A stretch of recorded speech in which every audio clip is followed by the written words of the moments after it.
मित्रों, स्वागत है आपका हमारे चैनल पर। देखिए, हम साइंस के अंदर पढ़ रहे थे संश्लेषित रेशे और हमने वो टॉपिक जो है पूरा कर लिया था। आज पढ़ेंगे हम प्लास्टिक। देखिए, प्लास्टिक क्या होता है। तो छोटे कार्बनिक अणु मिलकर उच्च अणु भार वाली संरचनाएं बनाते हैं, उन्हें प्लास्टिक कहते हैं। मतलब छोटे छोटे जो कार्बन है वो मिलकर के एक लंबी श्रृंखला या फिर उच्च अणु भार वाली संरचना बनाते हैं, उन्हें हम प्लास्टिक कहते हैं। जो प्लास्टिक है वो एक प्रकार का संश्लेषित बहुलक ही होता है। अब देखिए, इसके एग्जाम्पल क्या हैं। प्लास्टिक में बेकेलाइट आता है, पॉलीथीन, टेफ्लॉन, पीवीसी इत्यादि। ये सारे जो है उदाहरण प्लास्टिक के हैं। आगे बढ़ते हैं हम। देखिए, नोट के अंदर क्या लिखा हुआ है कि सभी प्लास्टिकों में इकाइयों की व्यवस्था जो होती है एक ही प्रकार की नहीं होती है। कुछ में यह रेखीय तथा अन्य में तिर्यकबंध या क्रॉसबद्ध होती है। देखिए, ये संरचना रेखीय है, आप देख सकते हैं, और ये संरचना जो है वो है क्रॉसबद्ध। आप देख सकते हैं ये संरचनाएं। तो ये प्लास्टिकों की संरचना है रेखीय और क्रॉसबद्ध। आगे बढ़ते हैं हम। प्लास्टिक का वर्गीकरण। देखिए, संरचना के आधार पर प्लास्टिक दो प्रकार के होते हैं। नंबर एक, थर्मोप्लास्टिक, या फिर इसे हम ताप सुनम्य या ताप सुगठ्य भी कह सकते हैं। दूसरा है प्रकार थर्मोसेटिंग या ताप दृढ़ प्लास्टिक। तो ये दो प्रकार हैं विशेष। देखिए, हम पहला प्रकार पढ़ेंगे, थर्मोप्लास्टिक। जो प्लास्टिक गर्म करने पर आसानी से मृदुल हो जाते हैं या नरम हो जाते हैं और ठंडा करने पर कठोर हो जाते हैं। यानी इन्हें एक बार गर्म कर दें तो ये बिल्कुल मुलायम हो जाते हैं और अगर वापस ठंडा हो जाए ये तो कठोर बन जाते हैं। ये होते हैं थर्मोप्लास्टिक। अब देखिए, थर्मोप्लास्टिक जो है इन्हें कई बार नई आकृतियों में ढाला जा सकता है। उदाहरण देखिए इसके, पॉलीथीन, पीवीसी, पॉलीस्टाइरीन इत्यादि। ये सारे जो हैं ये थर्मोप्लास्टिक के एग्जाम्पल हैं। तो हम एक एक करके पढ़ेंगे विस्तार से। देखिए मित्रों, अब हम पढ़ेंगे पॉलीथीन क्या होती है, ये किससे बनता है। देखो, एथीन के अणु उच्च ताप व दाब पर उत्प्रेरक की उपस्थिति में बहुलीकरण क्रिया कर पॉलीथीन बनाते हैं। यह लचीला व मजबूत प्लास्टिक है। देखिए, यहाँ पर एथीन का फॉर्मूला है और एथीन के हमने एन अणु लिए, तो बहुलीकरण से इसकी क्रिया से देखो यहाँ पर जो ये जो डबल बॉन्ड है यानी कि हटकर यहाँ पर आ जाएगा और यहाँ पर देखिए ये एन अणु जो है ये पॉलीथीन बनाएगा। ठीक है। अब देखिए, पॉलीथीन के उपयोग क्या क्या हैं। तो थैलियाँ, सांचे में ढली वस्तुएं, पाइप, ट्यूब वगैरह, बाल्टियाँ इत्यादि आदि में इनका उपयोग होता है। अब देखिए, दूसरा जो है प्लास्टिक जो है वो है पॉलीविनाइल क्लोराइड, जिसको हम पीवीसी बोलते हैं। यह विनाइल क्लोराइड के बहुलीकरण से बनता है। तो देखिए, ये विनाइल क्लोराइड की रिएक्शन देखिए, ये विनाइल क्लोराइड है ये वाला, और इसकी अभिक्रिया यानी इसका बहुलीकरण करते हैं। तो देखिए यहाँ पर ये तो ये जो है बनेगा पॉलीविनाइल क्लोराइड, पीवीसी। ठीक है। पीवीसी का उपयोग देखिए, पाइप, जूते, चप्पल, बरसाती कपड़े, खिलौने, कंघियाँ, फोनोग्राम की रिकॉर्ड, विद्युतरोधी परतें आदि बनाने में पीवीसी का उपयोग होता है। देखो, तीसरा टाइप क्या है, पॉलीस्टाइरीन, जिसे हम पॉलीविनाइल बेंजीन भी बोलते हैं या पॉलीस्टाइरीन। यह विनाइल बेंजीन के बहुलीकरण से प्राप्त होता है।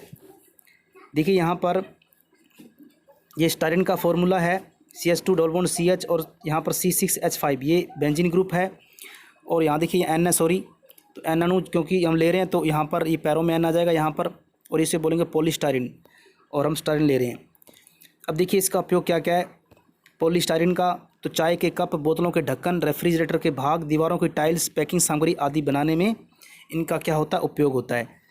आगे देखिए, दूसरा टाइप है प्लास्टिक का, थर्मोसेटिंग या ताप दृढ़ प्लास्टिक। ऐसे प्लास्टिक जो गर्म करने पर और अधिक कठोर हो जाते हैं और पिघलते नहीं हैं। इन्हें किसी एक आकृति में ढाल देने के पश्चात पुनः किसी अन्य आकृति में ढाला नहीं जा सकता, इसकी ये मेन विशेषता है।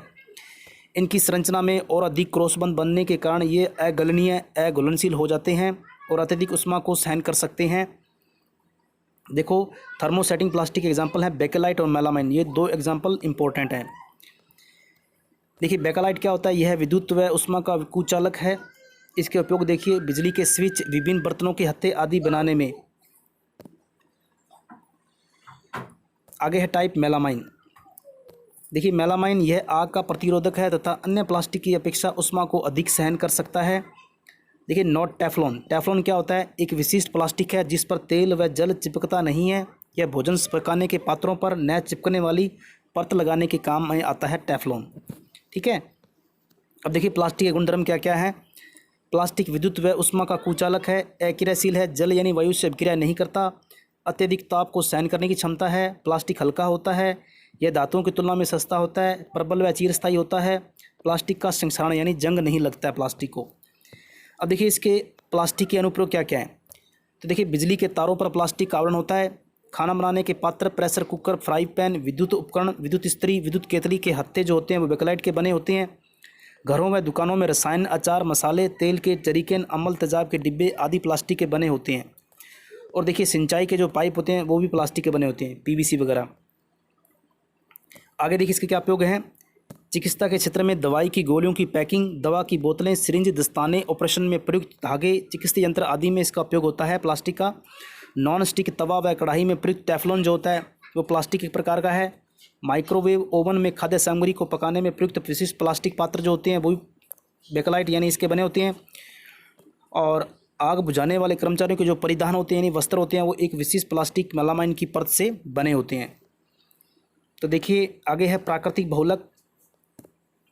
ऐसे बहुलक जो प्रकृति से प्राप्त होते हैं, उदाहरण देखिए इसके। प्राकृतिक रबर, स्टार्च, सेल्यूलोस यानी कपास, रेजिन, रेशम, ऊन, जूट, पटसन इत्यादि, ये सभी जो हैं प्राकृतिक बहुलक के एग्जाम्पल हैं।